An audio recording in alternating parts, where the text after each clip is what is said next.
Што е тоа дом? Некој паметен човек кажал дека домот е место каде што се започнува.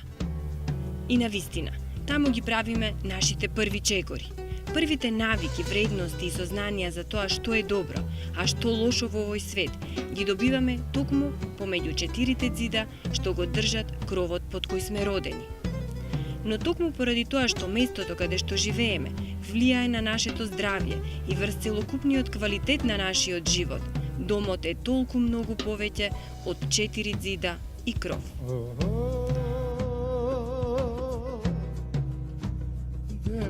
Затоа дури и Обединетите нации во својата конвенција истакнуваат дека правото на домување не представува само кров над главата, туку право на безбедно, мирно и достоинствено живење. Домувањето за Национален ромски центар представува стратегиска определба, значи решавање на еден горлив проблем со кој што децени наназад се соочени припадниците на ромската заедница во Република Македонија. Ние го сваќаме домувањето како база на стабилност, семејност, заштита значи на личниот, на семејен живот и на достоинството на еден човек. Куќава е моја.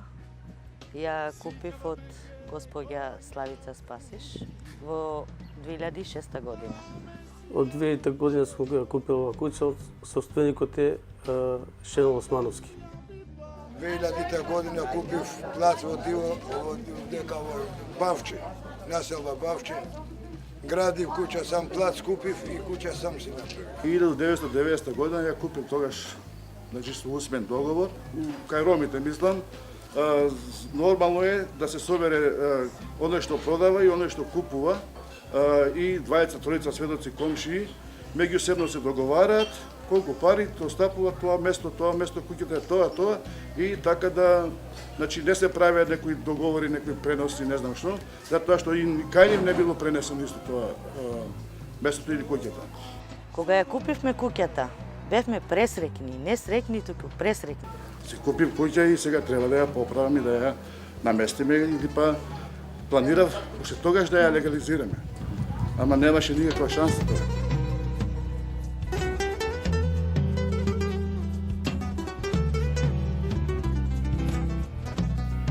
Соодветната куќа мора да содржи одредени капацитети кои се од основно значење за здравјето, безбедноста, удобноста и исхраната. Така сите што го користат правото да имаат свој дом, треба да имаат пристап до безбедна вода за пиење, енергија за готвење, загревање и осветлување, санитарни услови и услови за миење, начини за складирање на храна, исфрлање отпад, одвод и услуги при итни состојби. Луѓето се обидуваат да обезбедат вакви услови за своето семејство, но во определен момент можно е да не постојат административни или друг вид услови кои ова ќе го обезбедат. Куќата беше малечка.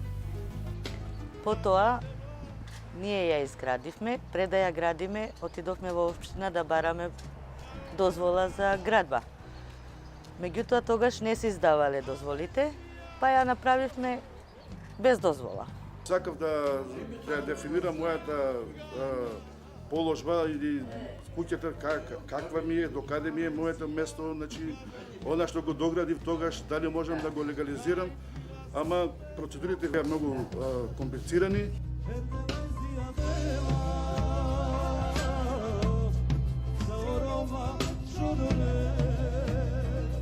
На почетокот на 2011 година се усвои законот за постапување со бесправно изградени објекти, со кој што се даде можност во Република Македонија да се легализираат сите претходно изградени објекти без соодветна градежно-техничка документација. Законот како закон што беше донесен 2011 година претрпе измени низ текот на годините како што траеа постапките и кои што измени беа во дослуг со она што беше посочувано од страна на јавноста. Ние тоа го видовме како можност да помогнеме на ромската заедница да ги легализира своите домови, да го уреди нивниот правен статус, кој што знаеме дека со децени наназад не бил уреден. И се вклучивме, значи заедно со нашите партнери во ВПРЕК се вклучивме во работа и во уредување на правниот статус на повеќе од 1500 домови во повеќе општини во Република Македонија. Граѓаните видоа можност пред се конечно да решат проблем кој што тие и нивното семејство го има наназад со децени. Слушнавме на медиумите дека има опција за легализирање на дивоградбите, но мислевме дека не е точна информацијата и не планиравме да поднесеме барање, но кога Националниот ромски центар се обрати до нас и кажа дека постои можност да се легализираат дивоградбите, тогаш веднаш поднесовме барање за легализација.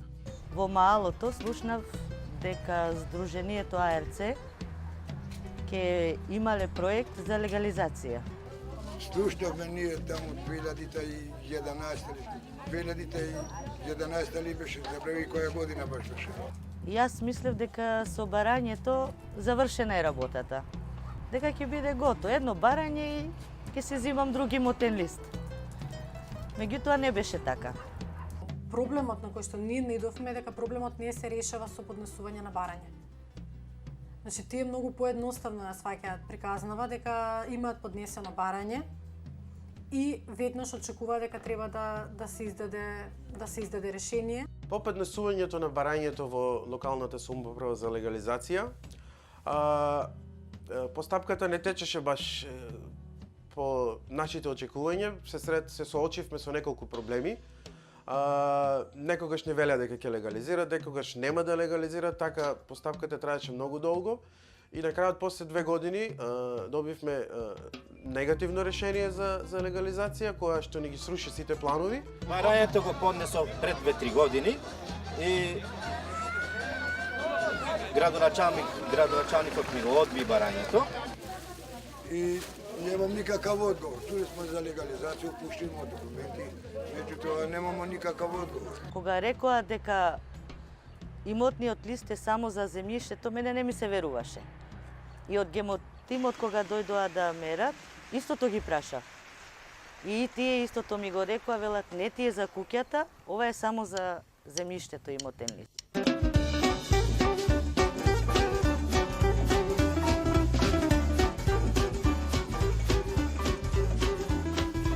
Покрај законската можност, семејствата конечно да се ги легализираат домовите, непознавањето на процедурата, големата администрација и финансиските трошоци представуваат огромна бариера, особено за групите граѓани кои се од социјално пониските слоеви. Соочувањето со ваков вид проблеми може да биде сериозна пречка во определеноста да се истрае во процедурата и вистински предизвик на граѓанинот да му се врати довербата дека нивниот случај може да се реши во нивна корист.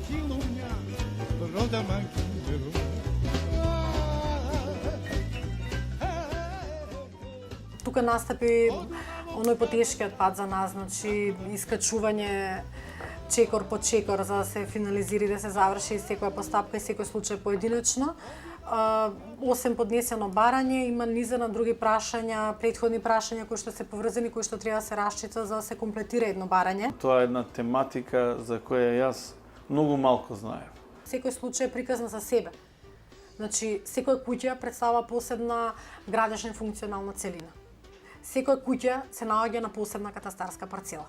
Секоја куќа се наоѓа на катастарска парцела која што има различна намена. Значи не сите парцели имаат иста намена на земјиштето. Сето тоа генерираше дека нема едно решение за сите. Пред се со навлегување со тек на времето во проблематиката, увидов дека тоа е тоа е една голема бариера, една голема администрација, една голема проблематика, а и пред се една голема болест за обичниот човек. Да направите жалба. Јас сум направил, ништо не сум добил. Убаво што кажа, во право е. Што ги радите луѓето? Не можам да издержам. Еде ги решени дома е. Дојди до мене, дојди до мене. Еде решени дома, се има. Сега помалку. Не се мачи, Дозволи, помалку. Нивните стравови се дека некој утре ќе ги руши, доколку не ја легализираат куќата, а од друга страна дека доколку почнат со процесот, пак стравиме дека нема доволно пари да ги платат сите тие и од судски до финални процеси, веќе навистина долг е процесот за да се дојде до овој финален статус. Значи се губи волјата затоа што мислејќи дека не можеш да си ја легализираш да биде на твое име, се води на некое друго име и ти губиш волја да живееш у таа куќа. Разочарана бев. Одговорноста станала поголема. Се плашев. А јас се учествувам како бездомни граѓани. А нема, што немам документи, немам дом, немам ништо. Па, Бога ми седнал на стра, ќе дојдат, ќе ме извадат, ќе дојдат, ќе ме извадат. Све така сам живеал. Од кирија на кирија шетавме, ни дадоа државна куќа. Во ми е трета куќа што менам куќа државна. Се скломо падни, склопом падни, склопом падни. Ово ни е трета куќа што ни дадеа. 20 години, 25 години више живеам во оваа куќа. Еден граѓанин, да кажам, се има обратено до нас и се чувствуваше дека како да е во некоја голема паника, во некоја голема болест. И сега ние се наоѓаме во момент каде треба да најдеме решение, за да првин го смириме, за да биде тој соодветен за комуникација и диалог со нас, да му ја возвратиме довербата, дека ние ќе се обидеме да му помогнеме. Во моментот кога добивме негативно решение од страна на локалната самоуправа, бевме многу разочарани, бидејќи ни се растурија сите планови и сакавме да се откажеме од постапката, но секогаш покрај нас беше правниот тим, значи, на Националниот ромски центар, кој упорно не советуваше дека се уште имаме можност да легализираме. Треба да се вложат многу дополнителни напори за да се измотивираат тие луѓе, за да им се објасни дека тука не завршува нивната постапка, дека имаат право на редовен правен лек, дека ќе се искористи тоа право и дека може одлуката да биде малку поинаква. Во управната постапка, постапката за легализација, популарно како што е позната, постојат повеќе степени во кои што истата се води. Значи, во прв степен оваа постапка е постапка која што ја води општината, соодветна каде што се наоѓа бесправно изградениот објект, каде што се формира посебна комисија која што превзема соодветни дејствија, изготвува соодветни акти кои што се користат во постапката и се добива некаков иницијален првостепен акт против кој секоја странка, значи секој барател има право да поднесе соодветна жалба до надлежно министерство, Министерството за транспорт и врски, за да превземаат дејствија во постапките за да може тие постапки што побрзо да се завршат. Доколку сме незадоволни од второстепениот орган, значи кога министерството ќе ни донесе одлука поднесената жалба, имаме право на поведување на управен спор пред Управниот суд на Република Македонија, согласно законот за управните спорови, и ние во голем дел предмети имаме и побарано таква соодветна заштита.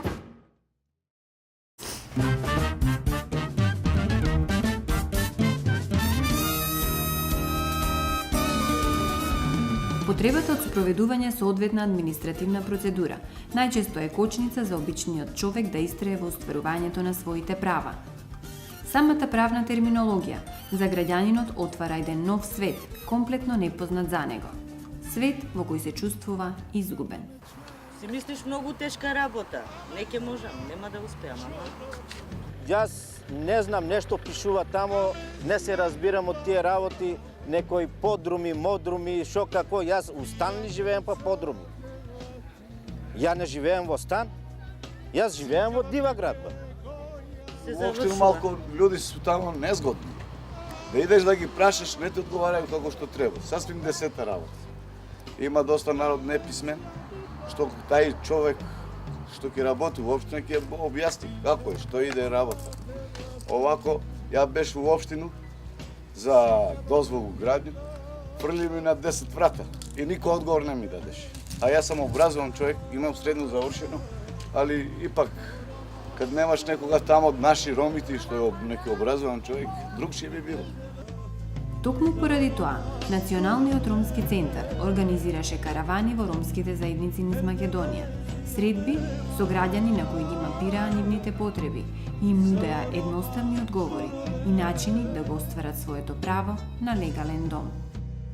Значи, моментално Национален ромски центар во партнерство со Сдруженијето Амбрила се наоѓа во населба Злокуќани, општина Карпош, каде што граѓаните масовно се придружуваат на барањето кое што значи групно сите како група на граѓани ќе го упатат до општината за динамизирање на нивните постапки за легализација на бесправните објекти, домови каде што живеат и за урбанизација и хуманизација на просторот каде што се изградени нивните домови. Граѓаните ставаат своји лични податоци во вид на име, презиме, адреса и свој подпис на тоа колективно барање за нивните заеднички потреби како жители на оваа урбана заедница за проблеми што тие сметаат дека се итни и приоритетни за нив, значи за потребите што самите ги чувствуваат како приоритет за решавање, а кои што се поврзани со пристап до адекватно домување во урбаната заедница Злокуќани, општина Карпош. Националниот ромски центар постојано беше покрај нас и ни нудеше било каква помош. Тогаш тие правно не застапува и поднесува жалба против решението, со што исто бевме во искушение дали ќе помине жалбата во Министерство за транспорт и врски или нема да помине. Повторно се информираат луѓето, повторно се охрабруваат, повторно им се објаснува на јазик на кој што очекуваме дека тие може да го разберат тој јазик, дека постапката трае, дека тоа решение ќе се обжали и дека одлуката, второстепена одлука може да биде поинаква, што во реалноста и се случува, и при повторно одлучување нивните решенија да бидат позитивни. Тогаш добивме позитивно решение со кое повторно добивме надеж за дека ќе се легализира објектот, но локалната самоуправа не сакаше упорно да донесе решение и тогаш ни кулминираа нервозите, имавме стресови во домаќинството, дали ќе се легализира или не. И тогаш повторно Националниот ромски центар поднесе тужба до Управниот суд, каде што Управниот суд донесе решение што беше во наша полза. Доколку сме незадоволни од второстепениот орган, значи кога Министерството ќе ни донесе одлука по поднесената жалба, имаме право на поведување на управен спор пред Управниот суд на Република Македонија, согласно Законот за управните спорови. И ние во голем број предмети имаме и побарана таква соодветна заштита, затоа што сметаме дека и второстепената одлука не е согласно законот, ја напаѓаме по основите кои што ги дозволува Законот за управни спорови, со тоа што во понатамошна инстанца тука би користеле и правен лек, жалба до Висшиот управен суд, а во одредени постапки каде што не би успеале, иако јас верувам дека многу мал број ќе се тие, би побарали заштита пред меѓународниот суд во Страсбург. Целиот процес за мене изгледаше многу комплициран и кога не би била помошта од Сдруженијето, комплицираноста би ме навела да се откажам уште на почетокот. Јас не сум имал никакви документи за куќата. Ми направил куќата ова девојче се јас што ти казал на тебе. Палам многу. И сега многу се палам од вас, дека имам документи за куќата. Човекот после 2 месеци комуникација со нас, он е спремен да се бори со сите предизвици. Благодарение на нивните насоки и советите кои ми ги дај и помошта која ми ја пружа, добив една слика дека постапката може да се заврши. Да не беше ромската заедница, ние не можеме да дојдеме на куќа. Ќе беме на државна куќа, жив животно. И моите деца ќе беа на керија, може ќе умрам јас, он ќе останеше на државна куќа цел живот. Значи, тоа е еден навистина тежок процес. Човекот треба да го вратите во нормала, треба да му дадете енергија. Нашата работа беше сконцентрирана кон нудење на решенија за секој посебен и поединечен случај. Дел од подносителите кои што беа заинтересирани, партнерската организација Сдружение за хумано домување Хабитат Македонија им даде заеми за да може да ги покријат трошоците за изработка на геодетски елаборат и покривање на административни такси. Фондовите за проектот ги обезбеди Фондацијата Отворено општество, додека Националниот ромски центар го идентификуваше целата група. Значи, направи прелиминарна идентификација на оние кои што аплицирале во дадениот временски рок. Меѓутоа, аплицирањето не значеше автоматски отварање на постапка, затоа што законодавецот предвидуваше во определен период да се комплетира документацијата за да се отпочне постапка за легализација. Мојата процедура е скоро при крај, значи јас како личност решив да одвојам пари за тоа, за легализирање на мојата куќа, но има семејства кои се социјални случаи и давачките што треба да ги плаќаат, не може да ги платат моментално. Најсиромашните семејства не може да ги платат и оние минимални давачки кои законодавецот ги имаше предвидено за да се отпочне постапката за легализација. Се плашев како ќе стигнам јас да платам, оти не сум во можност, пример да платам за легализација. Немам. Под социјално сум. И навистина бев разочарана, малку тажна, како ќе биде, што ќе биде. Така. Ние развивме еден многу мек кредитен продукт за да им помогнеме со многу мали заеми, со екстремно поволни услови што предвидува нула каматна стапка, никакви гаранции и долг рок на враќање, да го финансираат изработка на геодетскиот елаборат, што беше еден од документите што законодавецот имаше предвидено за да се отпочне постапката за легализација. Делот на кредитирање го презема Хабитат Македонија. Ни понудија, навистина беше добра помошта, добре дојдена да кажам. Се согласивме на договорот. Кредит ми финансира, да го земам тај кредит и да ни помогна со пари да плаќам сите документи, бидејќи јас сум пензионерка, немам могуćност, оние ми дадеа пари, јас од тие пари си ги плати сите документи, да си го земам куќата, да не останам на државна куќа. Ни пуштија пари по 7.000 за лаборатот и 1.000 денари за, мислам, за имотниот лист. Така беше. Може да кажам дека оние кои што се социјални приматели на социјална парична помош, тие се ослободени од плаќање на трошоци за изработка на геодетски елаборат. За нив геодетскиот елаборат по нивно барање го изработува Агенцијата за катастар на недвижности и не плаќаат, ослободени се од плаќање на надоместок за утврдување на правен статус. Тука пак Сдруженијето им пружа поддршка и име како водични со институциите. Благодарение на Сдруженијето од АРЦ, членовите на тоа сдружение, кои сите се потрудија да ми помогнат и ми помогнаа да ги завршам сите работи кои се потребни и тоа се со нивна финансија, не само со помошта, туку и со финансиите. Од мене беше само потврдата дека сум под социјална заштита. Само тоа. Другото беше се од нив.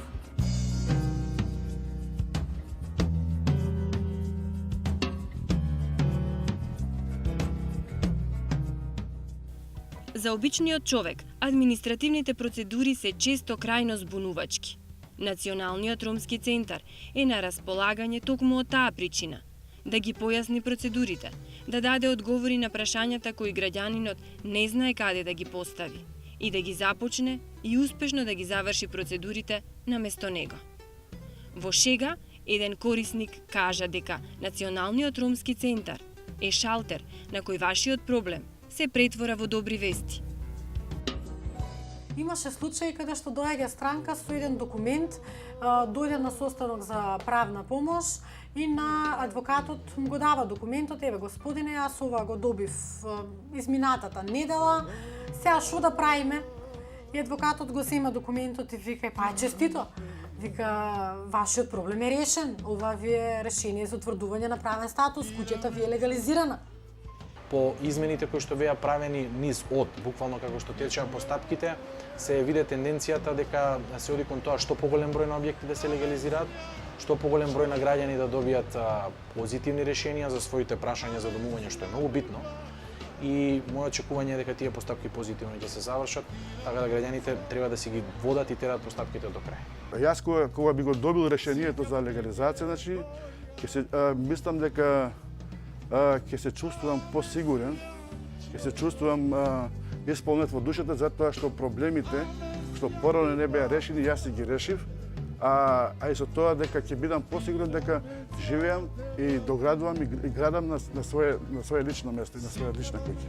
Сега се чувствуваме многу безбедно во нашиот објект, во нашиот дом, бидејќи ги немаме тие стресови кои што нели ги имавме како ноќни кошмари, дали ќе дојде некој да не сруши доградбата, дали ќе се случи тоа. Сега со добивањето на решението за легализација, тие стресови и нервозини се поминати, значи можеме мирно да живееме во нашиот дом. Децата ми се големи, не се мали, знаат дека процедурата е завршена и се чувствуваат некако сигурно, безбедно. Оти нема пример да дојде некој да им вели не ви е куќата легализирана, ќе мора да се руши или да се напушти. Сигурни се, безбедни. Се чувствуваат добро. А сега седам на слобода. На слобода седам. Ниеден проблем не е нерешлив. За секој проблем има решение, но едноставно треба енергија, волја и смиреност. Тоа е комплексна постапка со низа комплицирани процеси, но на крајот сепак се може да се дојде до решение. Бипенава саеро менге, мате даран, слободно кона неле лилае чересе, на нелегализириме, теджанте черем се легализација. Со се кедиси коте поможинито, бутинан посигурно, хем поколај джалај бути, неголи кокорите почминен.